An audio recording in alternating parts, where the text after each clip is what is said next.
obrigado por estarem connosco aqui nesta sala onde vamos falar de pensamento crítico. Como vocês sabem, ao mesmo tempo, durante este primeiro painel da tarde, estamos a falar do perfil dos alunos à saída da escolaridade obrigatória. Sabemos como, desde 2018, esse é o documento estruturante do processo de ensino e do processo de aprendizagem e, de facto, hoje aqui vamos, durante esta hora, ouvir falar de pensamento crítico. E quem está connosco para falar de pensamento crítico é o professor Ludwig Krepel.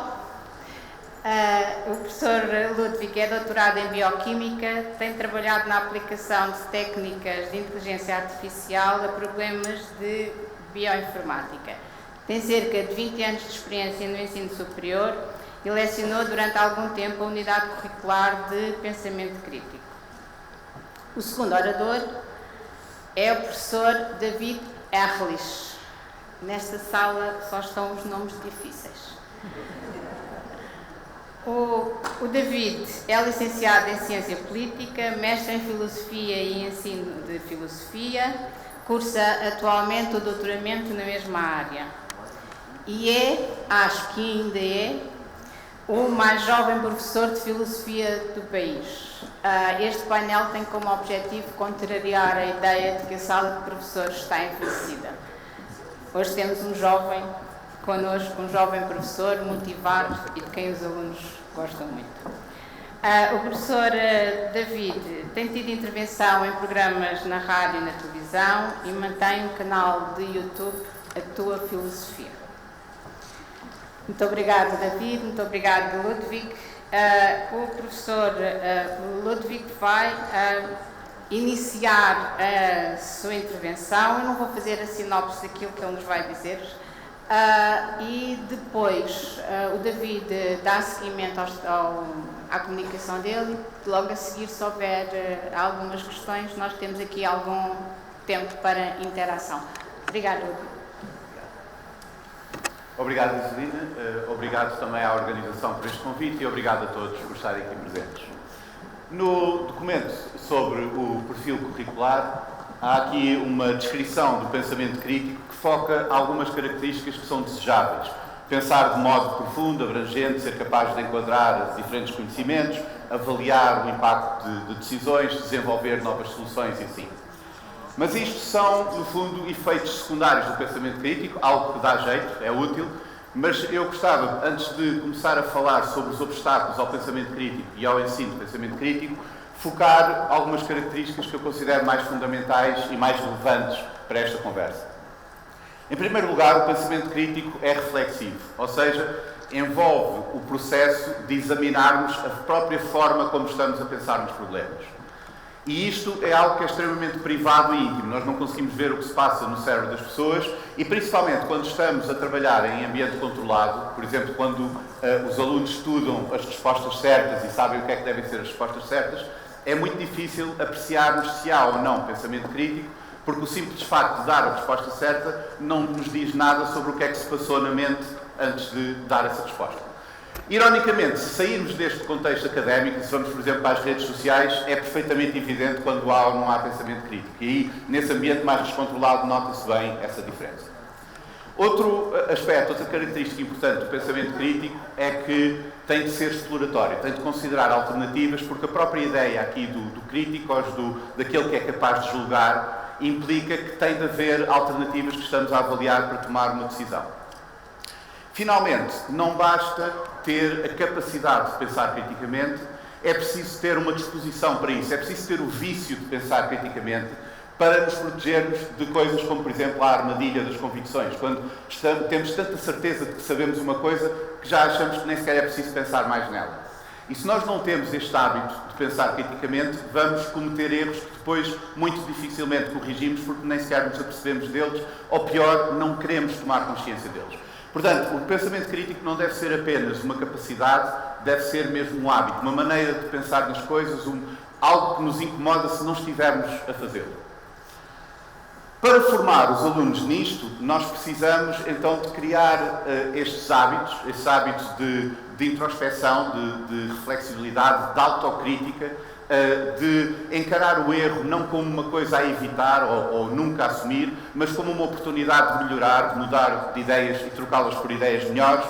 Ter esse hábito de procurar ativamente coisas diferentes, porque às vezes é isso que nos dá uma perspectiva nova e nos permite identificar os nossos erros, e não ter receio de fazer juízos, de achar isto é assim ou isto não é, porque temos sempre a possibilidade de mudar de ideias se estivermos errados. Portanto, se tivermos essa atitude, não temos medo nem de nos comprometer com uma posição, nem de mudar para outra se acharmos que é melhor. Ora, infelizmente, isto é muito difícil de conciliar com a maneira como o sistema de ensino funciona, ou às vezes tem de funcionar, e é estes diferentes obstáculos que eu queria agora abordar.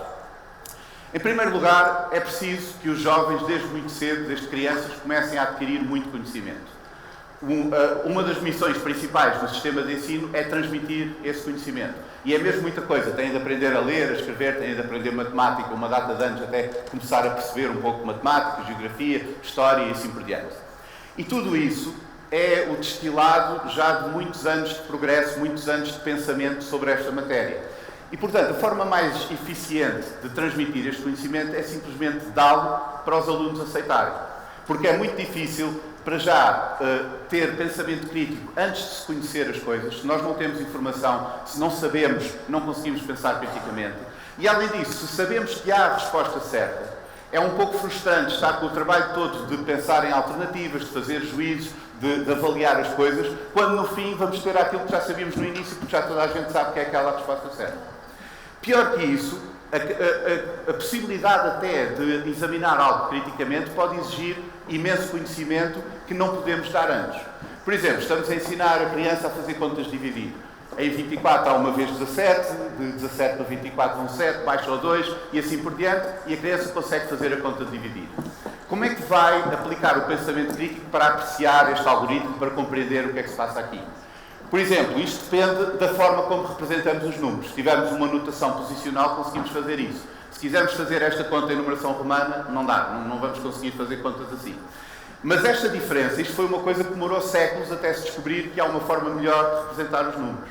Há imensos algoritmos para fazer este tipo de divisão. Ao longo da história, houve vários que foram experimentados, uns que surgiram porque, por exemplo, o papel era muito caro, então mais valia estar a arriscar os números do que andar a escrever muito, e assim por diante. Talvez uma pessoa com formação em matemática consiga depois olhar para a história destes algoritmos, da representação dos números, do que está por trás disto, e apreciar criticamente as decisões que foram aqui tomadas. Mas se nós vamos começar por aí, a criança nem aos 50 anos sabe fazer contas de dividir. Portanto, não conseguimos fazer, é um pouco uma pescadinha de rabo na boca. É preciso saber antes de poder pensar na forma como sabemos. Portanto, como é muito mais prático atalhar caminho e ir logo para a solução certa, no fundo, a missão principal do ensino acaba por ser contrária ao pensamento crítico e inibir o pensamento crítico.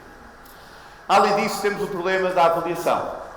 Quando estão a estudar, a preocupação principal dos alunos é se vão passar no teste e se vão ter boa nota, e para isso é preciso ter as respostas certas. Portanto, pode saber, sim, que a baleia é um mamífero, mas será que percebe mesmo? Será que percebe o que é a diferença entre um peixe e um mamífero? Porque é que caracterizamos a baleia como mamífero e não como peixe? Nós podemos tentar ser aqui um pouco mais exigentes e pedir para nos darem uma justificação da resposta. Mas, no fundo, o que isto pode fazer é que, em vez do aluno memorizar que a baleia é um mamífero, memoriza que a baleia é um mamífero porque, e mais meia dúzia de palavras e pronto, e tem a resposta dada. Nós podemos fazer isto de uma maneira mais sofisticada. Podemos criar uma situação mais realista em que o aluno não pode usar as respostas que estão no livro, mas tem de ser capaz de extrapolar desse conhecimento que adquiriu e aplicá-lo numa situação completamente nova que ele não pode encontrar resolvida no livro. Mas eu penso que toda a gente que tem experiência de ensino sabe que se fizer isso, a maior parte não vai responder à pergunta, porque não é só uma questão de pensamento crítico, é que é preciso um conhecimento profundo e intuitivo da matéria antes de se conseguir dar esse salto para fora. E quando nós estamos a explicar coisas umas semanas, depois fazemos um teste, depois mais umas semanas outro teste, é impossível adquirir esse conhecimento aprofundado. Fica tudo muito superficial. Portanto, aqui nós temos esse problema de todo o processo de ensino e de avaliação ir contra o pensamento crítico. E aí talvez seja difícil arranjar soluções porque é preciso mesmo que as crianças aprendam aquelas coisas. Mas depois há outros problemas que vão surgindo, por exemplo este, de doutrinar em vez de educar. Eu não quero aqui insistir muito na semântica, mas o que eu quero dizer com esta distinção é que a escola deve transmitir valores, deve educar as crianças. Idealmente já deviam vir educadas de casa, mas nem sempre as coisas são ideais. Mas o que eu entendo aqui por educar é a transmissão de valores num contexto que permita ao aluno fazer um juízo e perceber que aquilo faz sentido. Por exemplo, não andar a bater nos colegas, não gritar pela sala, estudar e assim. Tudo isso nós podemos ir procurar experiências que eles têm no cotidiano para eles perceberem que faz mais sentido portarem-se de uma maneira do que de outra. O que eu entendo por doutrinar é quando nós fazemos o contrário. Quando nós aproveitamos que ainda não há capacidade para avaliar criticamente alguma coisa, para tentar incutir esses valores antes, se calhar, que eles consigam criticá-los. Um exemplo claro disso é a educação religiosa, que, se bem que não seja formalmente obrigatória, se os pais quiserem, acaba por ser obrigatória para os filhos e que faz parte também do ensino público. Mas há outras questões aqui, há outros valores que são transmitidos talvez cedo demais, antes das crianças conseguirem apreciar mesmo a complexidade do que está ali a ser discutido. Coisas como igualdade de género, equidade e assim, que às vezes até entre adultos se torna complicado porque têm muitas complexidades e ainda mais difícil é para as crianças. Vou apenas dar um exemplo para ilustrar isto. O problema da discriminação de género e da desigualdade de género é muito importante em contextos que estão fora da experiência da maior parte dos alunos, principalmente dos mais jovens. Por exemplo, em relações laborais, na igualdade perante a lei, no exercício de direitos cívicos, deveres cívicos, etc. Aqui é muito importante a ideia de não discriminar e de haver igualdade. Mas se nós formos ver a experiência cotidiana dos mais novos, o namorar, os amigos, as relações com o irmão, com a irmã, com o pai, com a mãe, aí é óbvia a diferença entre os géneros. Aliás, é uma parte fundamental da própria criação da identidade de género da criança, perceber essa diferença, e é óbvio que há discriminação. Uma miúda de 10 anos pode, na aula, responder adequadamente as questões de igualdade de género em si, é o que a minha filha faz, mas depois, quando vai para o recreio, vai brincar com as raparigas, porque os rapazes só têm brincadeiras parvas, passam o tempo todo a jogar à bola e assim. Agora, o problema disto é que isto em si não tem problema nenhum se nós conseguimos compreender que estamos a falar de situações diferentes. Não é a mesma coisa a discriminação sexual quando se escolhe um namorado ou a discriminação sexual quando se vai contratar alguém. Mas para as crianças é difícil explicar isso porque não têm experiência com o outro domínio onde isto é relevante. Então o que acontece é que nós estamos a incentivar a compartimentalização. Na aula, responde-se desta maneira, é o que está certo. E depois no recreio fazemos de outra porque já não tem nada a ver com o assunto. E isto não só é prejudicial à transmissão destes valores, se forem cedo demais, como também é mais uma coisa que inibe o pensamento crítico. Aquela atitude, vamos lá ver se isto encaixa, se isto faz sentido umas coisas com as outras, o que é que se passa aqui. Depois, há muitos problemas a nível mesmo da cultura, do envolvente todo à volta da escola. E aqui, enfim, podia ser uma lista enorme, eu vou só apenas falar de alguns. Por exemplo, esta ideia que muita gente tem de que o perito é a pessoa que sabe, não tem hesitação, não questiona, não muda de ideias, porque sabe as coisas. Isto porque estamos principalmente habituados a ver o resultado do pensamento crítico. Quando nós vamos falar com o médico ou com um técnico de uma coisa qualquer, já houve um processo enorme de aquisição de conhecimento e nós só estamos a ver o fim. Portanto, quando nós vemos alguém a executar este processo, a seguir as coisas com um pensamento crítico, parece que é incompetência.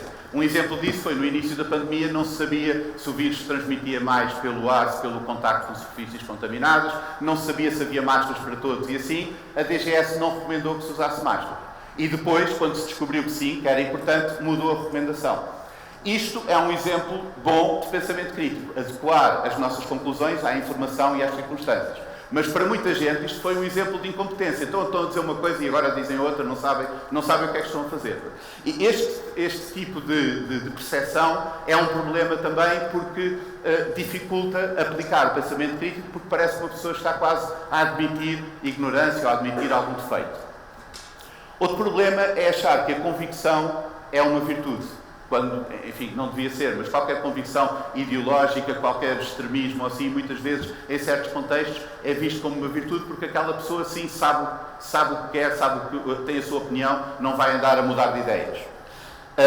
Também olhar para detalhes, se nós estamos de um lado, se tomamos a posição com umas pessoas e achamos que no geral têm razão, se formos apontar, mas há aqui este detalhe em que aqueles é que têm razão, aí é terrível, porque aí é ódio, é fobias, é traição, esse tipo de coisas, e cria-se muitos problemas com isso, muitos conflitos com este tipo de coisas.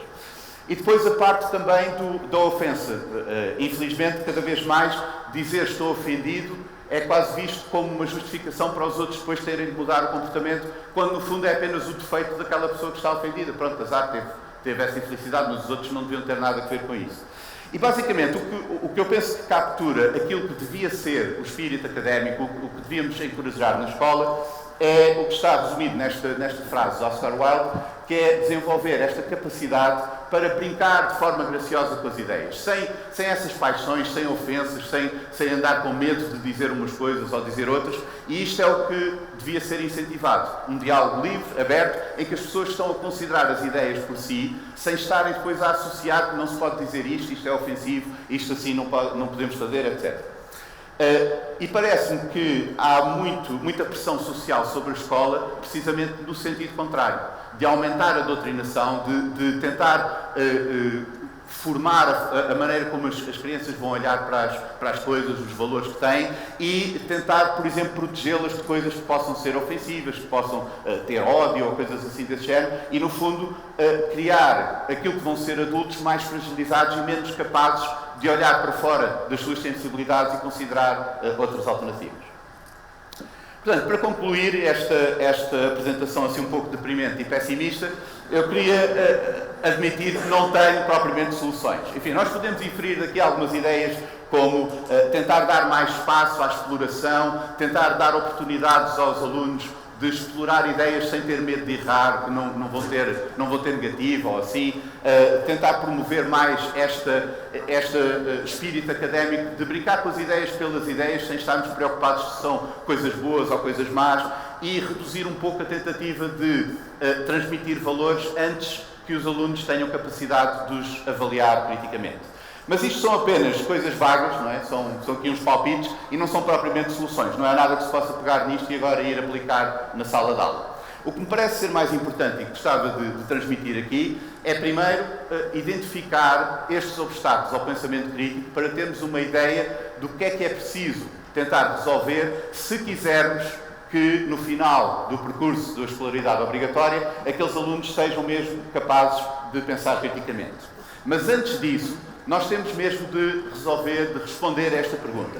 Será que nós queremos pensamento crítico ou será que queremos, por exemplo, apenas alunos que tenham uma competência técnica, uma capacidade de pensar bem em alguns aspectos, mas não propriamente aquele vício do pensamento crítico e essa atitude?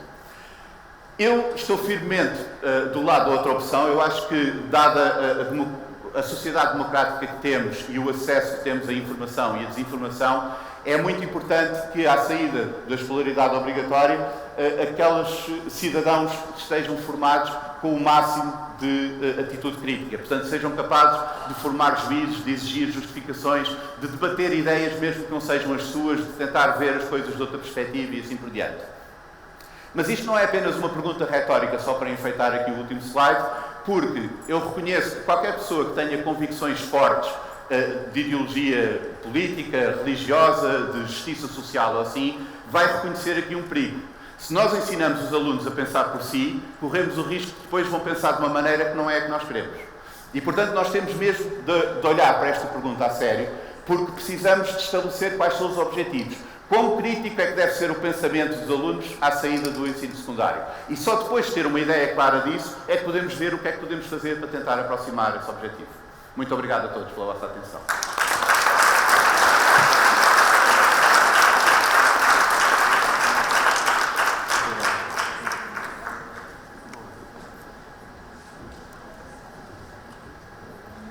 Obrigado, Ludwig. Então, o professor Ludwig deixou-nos aqui algumas ideias bem importantes. Esta identificação dos obstáculos ao pensamento crítico. Pensar, discutir, sem ficar exaltado. Muito importante. Então, depois de ouvirmos o Ludwig, vamos ouvir o professor David. O David vai falar-nos sobretudo da sua prática. Portanto, Ludwig identificou-nos aqui alguns obstáculos, não é? Alertou-nos para esses obstáculos e vamos esperar que o David traga alguns truques na manga e que nos traga algumas soluções também. David?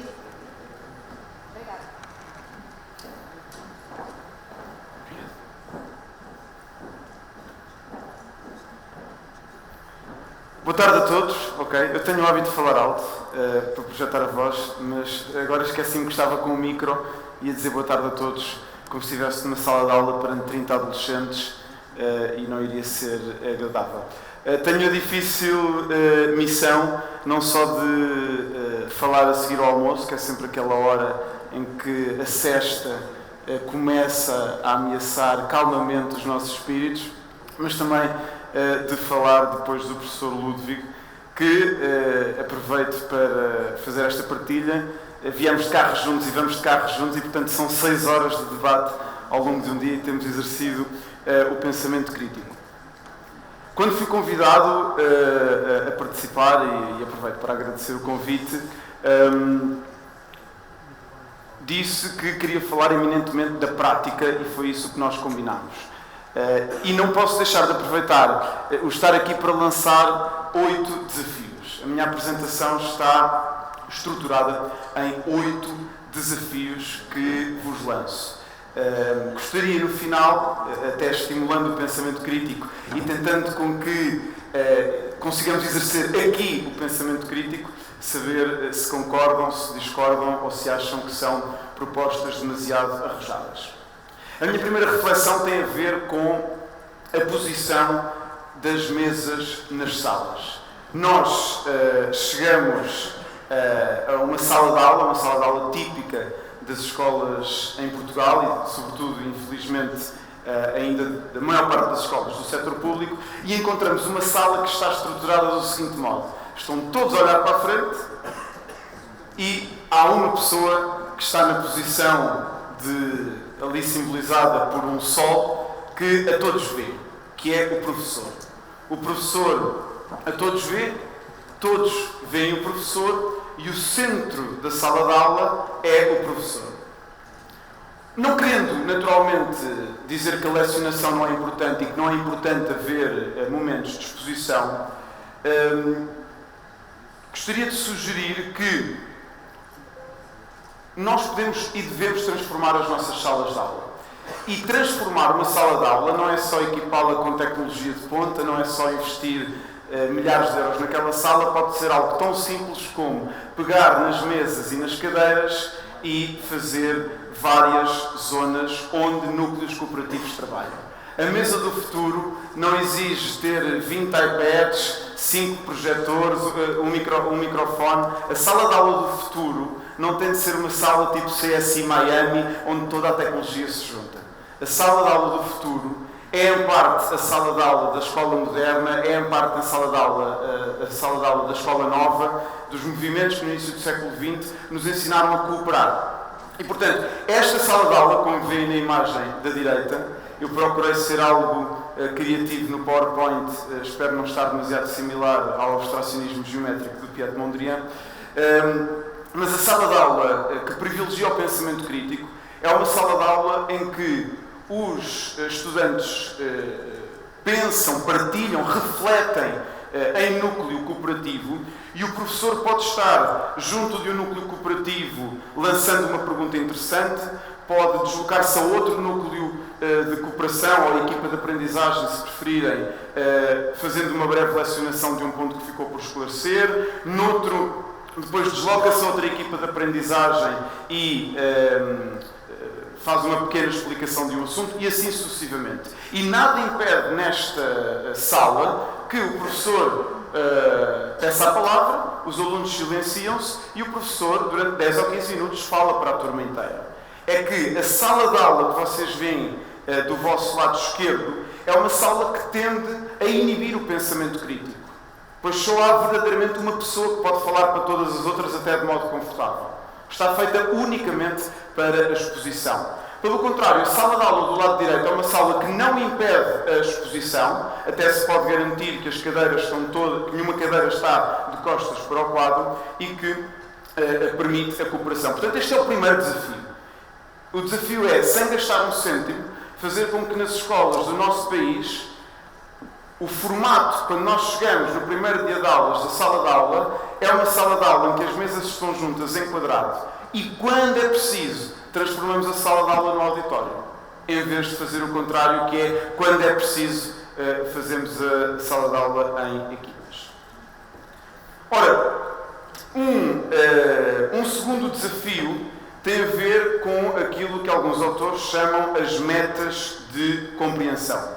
Nós hoje em dia associamos o coração ao sentir.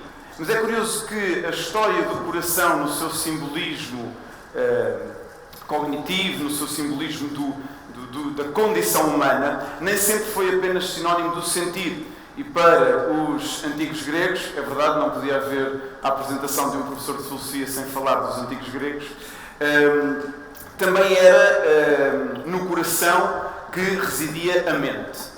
E a verdade é que é muito diferente nós dizermos que um aluno vai aprender em História A de 12º a União Soviética, e esse é o objetivo do programa, aprender a história da formação da União Soviética, da passagem do czarismo para a União Soviética, ou podemos transformar isso numa meta de compreensão. E a meta de compreensão poderá ser familiarizar-se com a história da União Soviética para melhor analisar a situação geopolítica atual na Europa de Leste.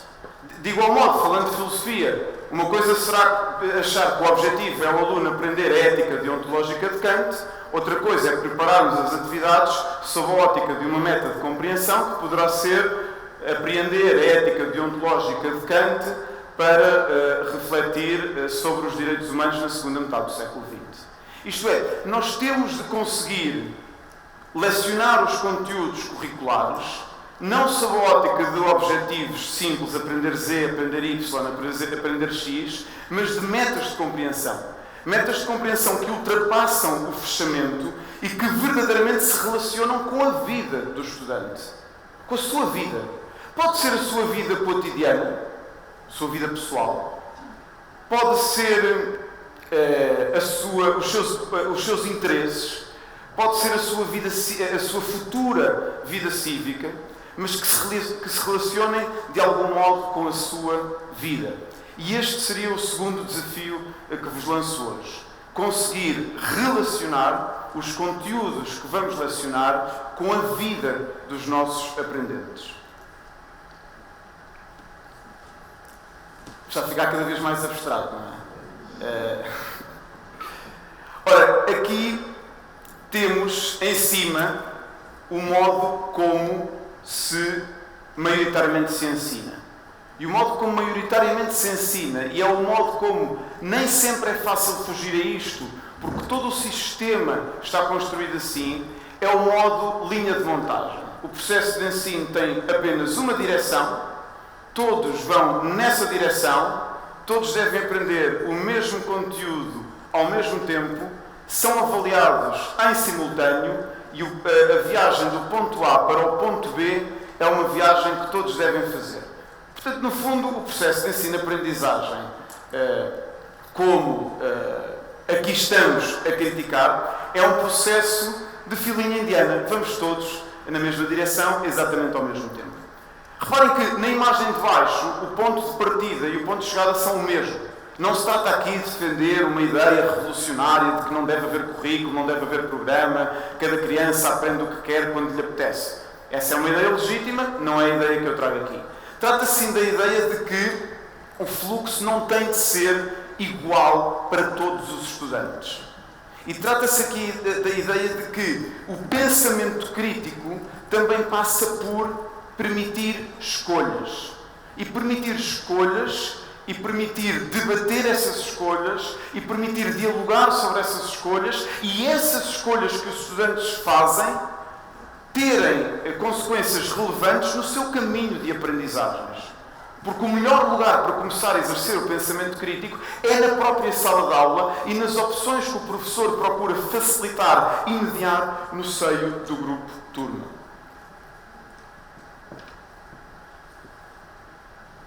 Pensemos uns instantes sobre o vocabulário que tantas vezes no ensino se aplica ao erro. O erro desconta. Desconta os erros? O erro penaliza. O erro prejudica.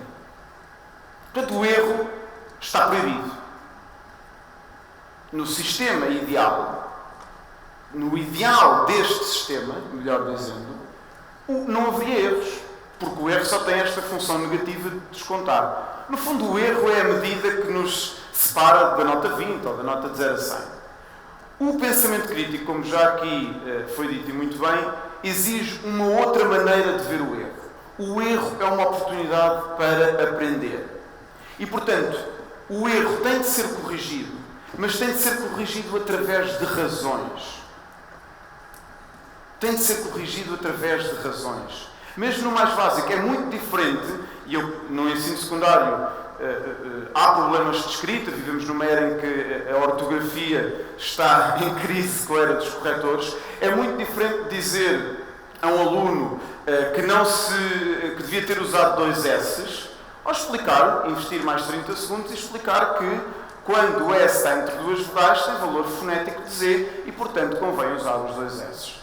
E isso já, em certo sentido, é pensamento crítico, porque nós não nos estamos a limitar a corrigir, estamos a aproveitar o erro para que haja uma aprendizagem e não estamos apenas a corrigir aquela circunstância concreta em que o aluno errou, estamos a explicar as razões que permitem que da próxima vez ele se lembre de que o S muda o seu valor fonético consoante a posição que está entre consoantes ou entre vogais. E isto dá para isto, mas dá para muitas outras coisas também. Portanto, o erro tem de ser ali,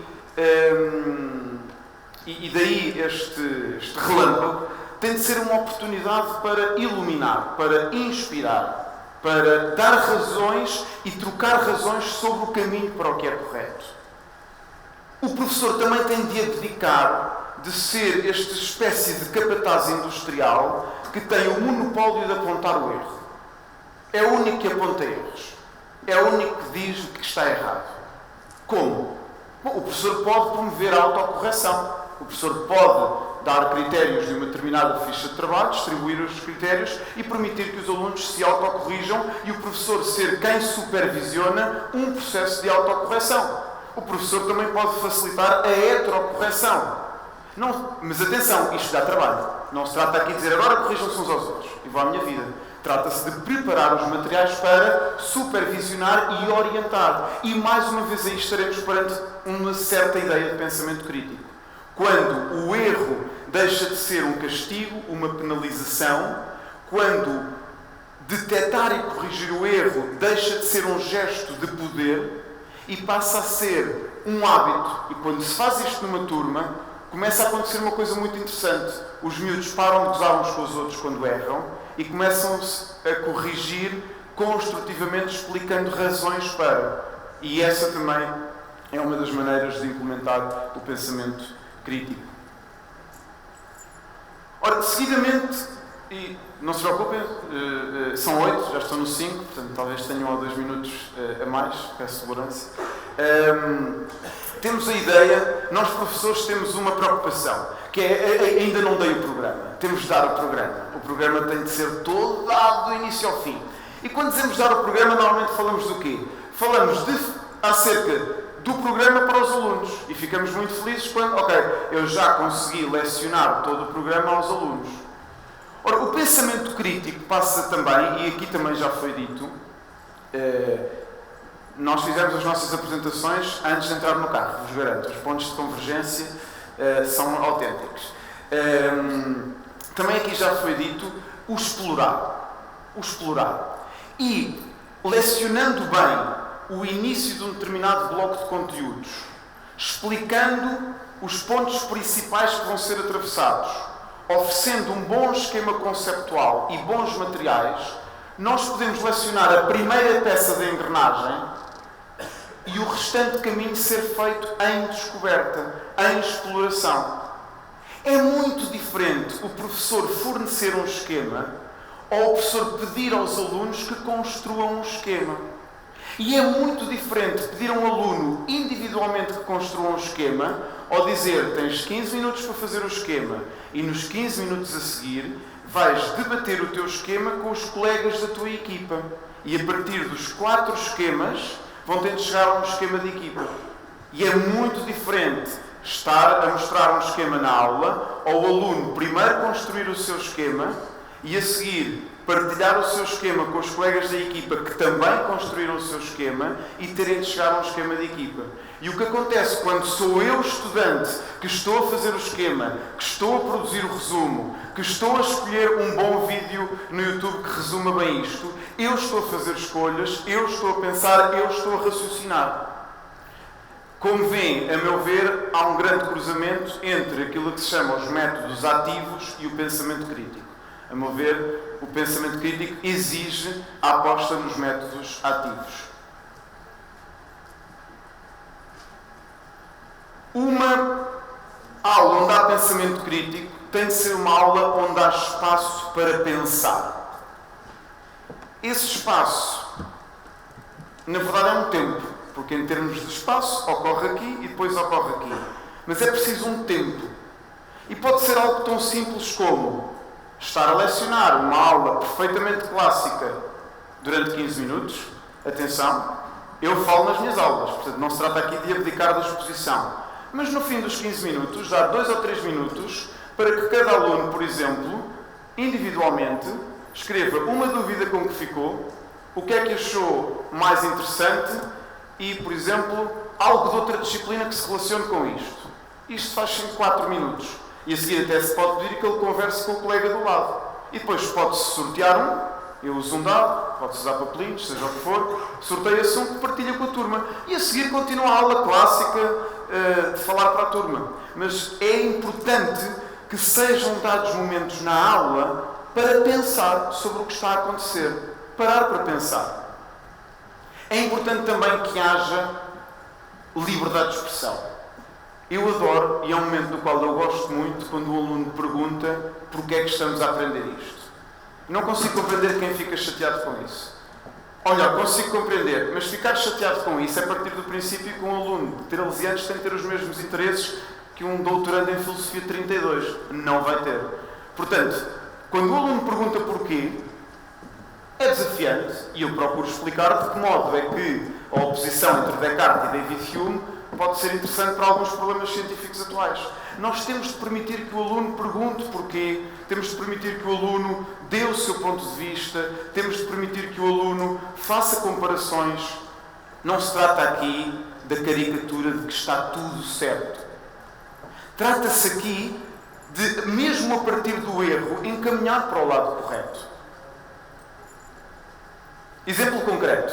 Nós, professores de Filosofia, como outros professores, damos área de integração no ensino profissional, se calhar aqui estão familiarizados, e estávamos a ver CE e um aluno, ouvimos a música da banda GNR, Portugal na CE, que é uma música maravilhosa para depois analisar a letra, quem dê estas matérias recomendo, e o aluno disse o seguinte, estávamos a falar e disse o seguinte, foi a CE que nos permitiu ser democráticos.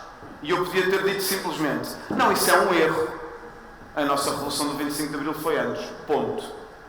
O que eu fiz foi inverter e disse, olha, não é bem assim, mas é interessante fazeres essa ligação porque é mais ao contrário. É precisamente por sermos uma democracia que podemos entrar para a CE. Então, a meu ver, o pensamento crítico também tem a ver com abdicar de pôr as coisas em 2 sacos, ou é certo ou é errado. E isto não tem a ver com ser um relativista ou achar que não há certo ou errado. Tem a ver com, mesmo o errado, pode ser o ponto de partida para chegar ao correto. Isto é a pista que eu estou a ficar sem ter. Okay. Senti-me subitamente cercado. Ok.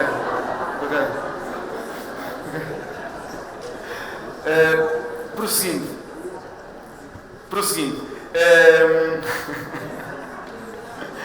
Subitamente ameaçado.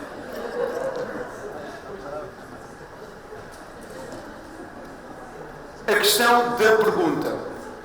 Em algumas formações de filosofia para crianças, há um nome que se dá, que não é muito abonatório, à pergunta de professor. Alguns autores de filosofia para crianças falam desta noção.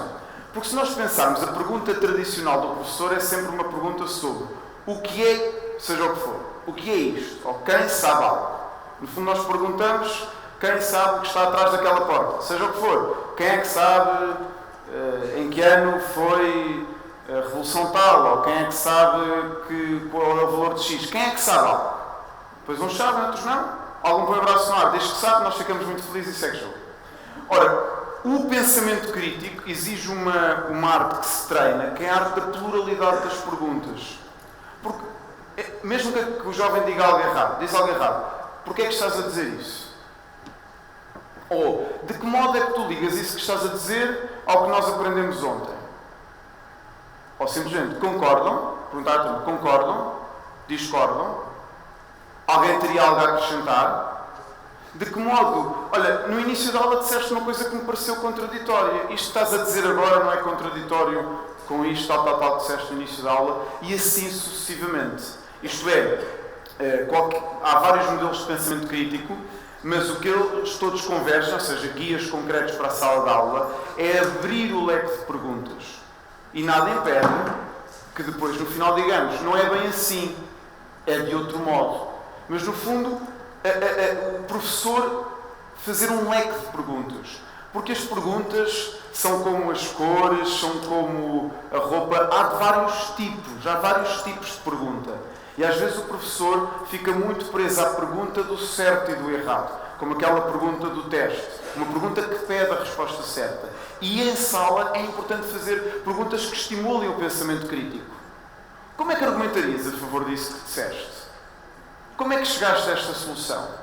Consegues fundamentar? E assim sucessivamente. Ora, a mim parece-me que há uma doença que afeta o sistema de ensino em Portugal, que é a PowerPointite aguda e a fichite aguda.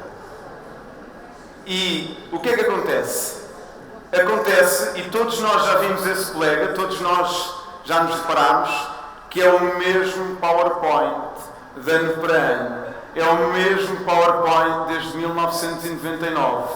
É a mesma ficha com aquele Times New Roman, letra 12, que foi fotocopiado tantas vezes que já nem dá para ler bem. Ora, o que é que acontece? Isso cristaliza o conhecimento. Nada contra as fichas de trabalho e nada contra os PowerPoints. Mas, de algum modo, nós temos de desenvolver atividades que estimulem o pensamento crítico. E estimular o pensamento crítico é adaptar as atividades à atualidade. Adaptar as atividades aos interesses dos alunos.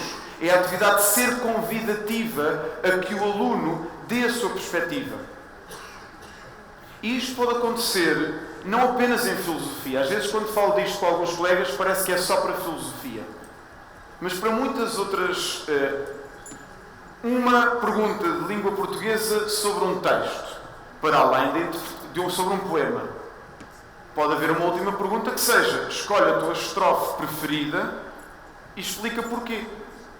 Então, as atividades remeterem para a ideia, para a ideia própria, para a criatividade. Há também uma ligação, a meu ver, entre o pensamento crítico e o pensamento criativo. E, portanto, apelar... outro desafio que aqui lança é o 7, são 8, não sei se já vos disse, estou perto do fim. Eu ando a dizer que estou perto do fim logo desde o início, que é para não ser interrompido, tenho conseguido. Será pensar em atividades que estimulem o pensamento crítico. Colocarmos na pele, se eu fosse uma criança de 10 anos, ou se eu fosse um jovem de 17, eu veria esta ficha de trabalho, eu veria este PowerPoint e isto estimularia que eu quisesse participar. E pensar que, para além das fichas e para além do PowerPoint, nós podemos levar jornais, podemos levar revistas, podemos levar artefactos tecnológicos, podemos levar obras de arte, podemos levar objetos cotidianos. Nem tudo tem de ser cristalizado. Se alguém está a ensinar arte, seja em filosofia, seja em história da arte, e se tem obras de arte em casa, por que não? Eu, quando leciono estética, pego naqueles sacos do Lidl ou do Continente, pego 2 ou 3 quadros que tenho em casa e eles estão literalmente a ver quadros. Se estamos a analisar uma notícia, porque não literalmente, para quem, sei lá, leia o Expresso, colecionar o Expresso durante o mês e depois dividir os próprios exemplares do jornal pelos alunos. Isto é, fazer atividades com o vivo, precisamente para atenuar aquilo que aqui foi dito e também na apresentação do professor Ludwig, de atenuar esta barreira entre sala de aula, ambiente fictício, ambiente cristalizado e a realidade significativa. Por último, como é que isto tudo se avalia? E decidi aqui usar uma metáfora, que espero que não sou demasiado a livro de autoajuda, porque floresta, passeios na floresta, mas apesar de haver um livro de Heidegger que se chama Caminhos de Floresta. Portanto, mas por último dizer o seguinte: o nosso sistema de avaliação, e talvez isto não seja tão assim no ensino básico, eu já trabalhei em ATLs e reconheço que muitas vezes não era assim. Antes de ser professor era monitor e trabalhava com professores de primeiro ciclo. No ensino secundário, infelizmente, ainda é muito assim, mas assemelha-se, como na imagem de cima, a uma corrida, a um sprint de 100 metros. O que é que acontece no sprint de 100 metros? É unidirecional e avalia-se apenas uma coisa. O que se avalia no sprint de 100 metros é qual daqueles corredores é o mais rápido a chegar à meta. Quando nós avaliamos apenas com base em testes sumativos ou esquemas semelhantes, nós estamos a fazer o mesmo. Nós estamos a avaliar apenas uma dimensão, a dimensão de quem conseguiu memorizar melhor e escrever melhor aquilo que memorizou naquele tempo. Como é que se avalia se alguém deu um passeio na floresta produtivo? Alguém pode dizer que durante aquele passeio teve 4 ou 5 pensamentos muito interessantes que ainda não tinha tido antes. Outra pessoa poderá dizer que aquele passeio foi muito produtivo porque encontrou espécies que nunca tinha visto. Ainda outra pessoa poderá dizer que ouviu cânticos de aves que nunca tinha ouvido. E outra pessoa ainda pode dizer que é a primeira vez que passeou numa floresta sem se perder. E a sua grande vitória foi a orientação. De igual modo, nós não temos de abdicar completamente da ideia do questionário de escolha múltipla ou do teste clássico. Mas esse tem de ser apenas mais um dos elementos de outros que podemos usar para avaliar. Isto é, tal como num passeio da floresta pode ser avaliado de diversas formas quanto ao seu caráter significativo, também o aluno pode e deve ser avaliado de diversas formas. Porque às vezes uma banda desenhada ou uma dramatização é muito mais crítica no sentido do aluno se envolver, estabelecer relações e raciocinar do que chegar a um teste e despejar a matéria que estudou no passado. Portanto, o meu último desafio de hoje seria apostarmos em avaliações mais diversificadas, bandas desenhadas, dramatizações, debates, jornal de escola, precisamente para termos alunos críticos, criativos e que se sentem à vontade na sala para se expressar. Obrigado.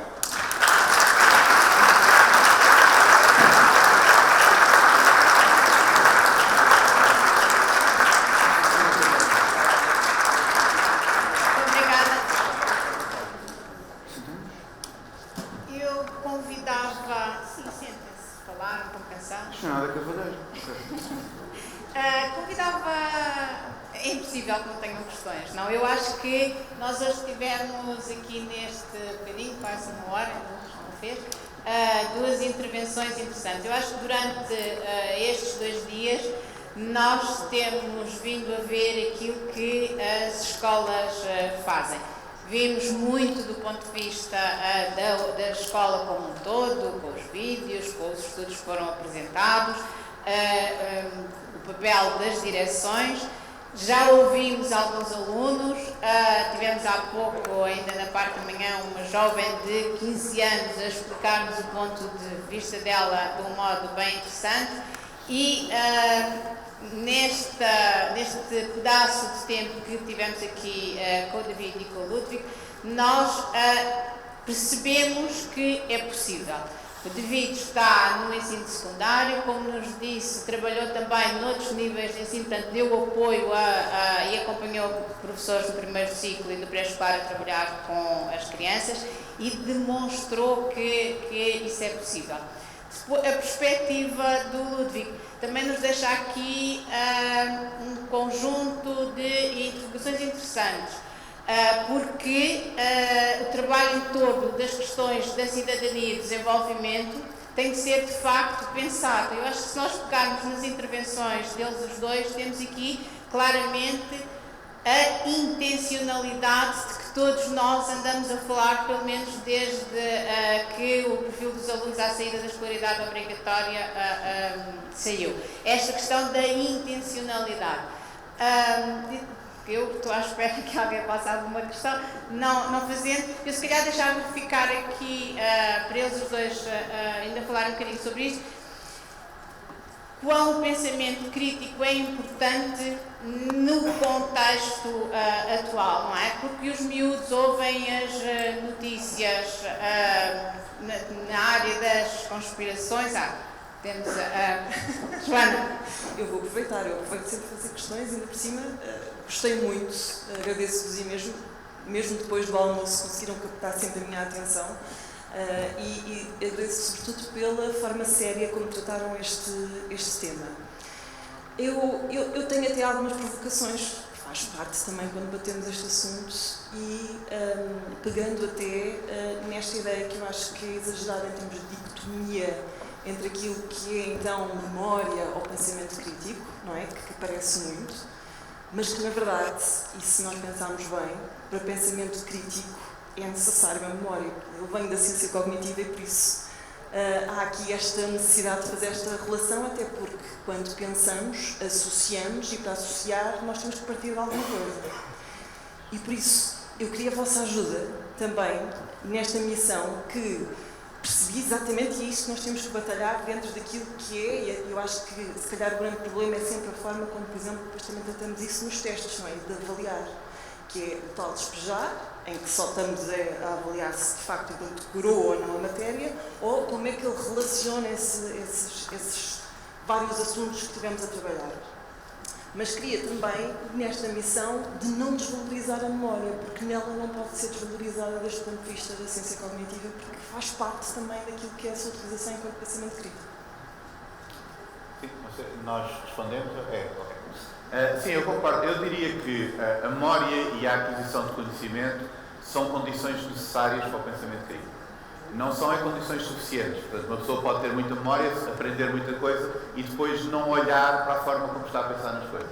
Por isso é que há aqui, eu acho que é uma tarefa difícil enquadrar o pensamento crítico no ensino de outros conteúdos.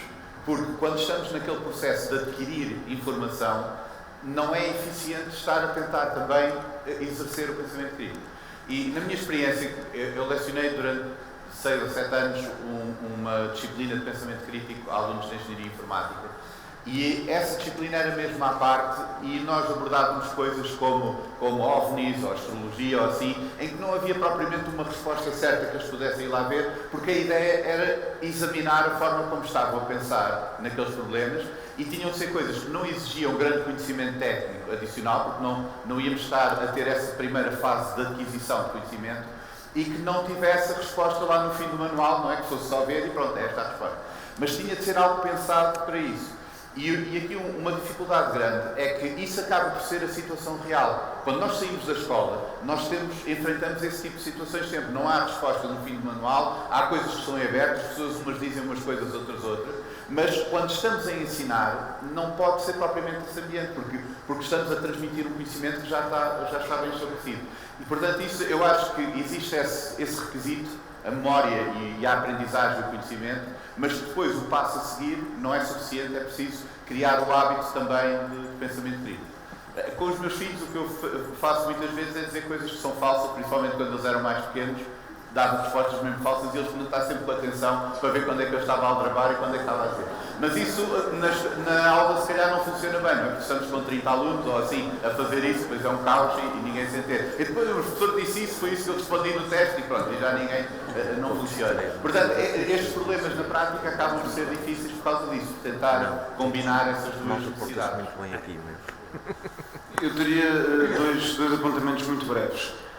O primeiro seria no sentido de que distinguir aquilo que é uma memória acrítica do que é uma memória compreensiva. Portanto, quando eu memorizo a lista de reis de uma dinastia por pura repetição em casa, do início ao fim, é uma memória acrítica. Quando eu memorizo porque compreendi a importância daqueles reis para a história de Portugal e aprendi episódios engraçados das suas vidas nas aulas e consigo identificar numa foto, é uma memória compreensiva. Eu gosto muito de um autor que é o Carl Rogers, ele falava da aprendizagem significativa. Portanto, aquilo que me parece, aquilo que eu critico é a memória acrítica, a memória desligada de uma tarefa compreensiva. Esse seria um primeiro apontamento. Um segundo apontamento é que a memória acrítica teve a sua função social. Quando há 50, 60 anos haveria uma enciclopédia numa aldeia, há uma enciclopédia, ou a enciclopédia mais próxima está na biblioteca municipal e uma família está a planear umas férias e não há internet e não há livros por perto, se calhar era importante saber onde os rios eram de cor. Agora que qualquer um de nós, no Ocidente desenvolvido e não apenas, consegue ver isso, se calhar memorizar os rios de cor já não é importante. Então, aqui não se trata de que estivessem errados há 40 ou 50 anos quando se aprendia os rios de memória e nós é que estamos corretos, ou o oposto, antigamente é que era, eu sabia os rios de cor e agora já ninguém sabe. Trata-se que, cada vez mais, com os dispositivos de informação que temos e com a capacidade de armazenamento digital, o Google é uma espécie de mega memória coletiva. O que o Google não me dá, por exemplo, é a capacidade para fazer um roteiro turístico por Portugal, estou-me a lembrar de alunos meus do curso profissional de turismo, com início, meio e fim. Portanto, o Google não me dá memória compreensiva. O Google dá-me qualquer facto que eu queira, mas não os relaciona de forma reflexiva numa narrativa com sentido. E, portanto, a memória per si, a antiga, de decorar, peço desculpa de forma informal pela minha informalidade, martelar, eu penso que essa memória já não tem lugar, já não deve ter lugar no sistema de ensino-aprendizagem, a não ser para tarefas muito localizadas em algumas disciplinas. Porque depois o que acontece, e com isto terminarei, e que a mim me fascina, é algo que me fascina, é quando o aluno memorizou de forma compreensiva por perceber o conteúdo A, B, C, ele depois chega ao conteúdo D, E, F por dedução. Ele, como já percebeu a lógica, já percebeu onde é que aquilo está a ir, e como memorizou porque precisou de memorizar para uma atividade que achou interessante, como nós memorizamos a letra da nossa música preferida, ele chega lá por extensão. Então não se trata aqui de ser contra a memória. É muito diferente memorizar algo para um teste e depois esquecer do que, por exemplo, memorizar o aniversário de alguém de que gostamos. E este segundo tipo de memória, que é a memória significativa ou memória compreensiva, e que está ligada aos afetos, e que está ligada ao interesse, e que está ligada à experiência, e que está ligada ao dar razões para, voltando ao pensamento crítico, é aquela memória que me parece que podemos continuar a testar e a privilegiar. Agora, a memória de saber de cor um determinado aspecto, não. E, curiosamente, para terminar, o exame de medicina, há um exame que os médicos fazem para se candidatar ao internato, mudou. Antes era um exame de tipo de memorização de um manual e agora passou a ser um exame de casos clínicos. Portanto, ilustra bem que nós estejamos a educar os nossos médicos já não para a memorização pura e dura do manual, mas para a aplicação de memória à análise de casos clínicos.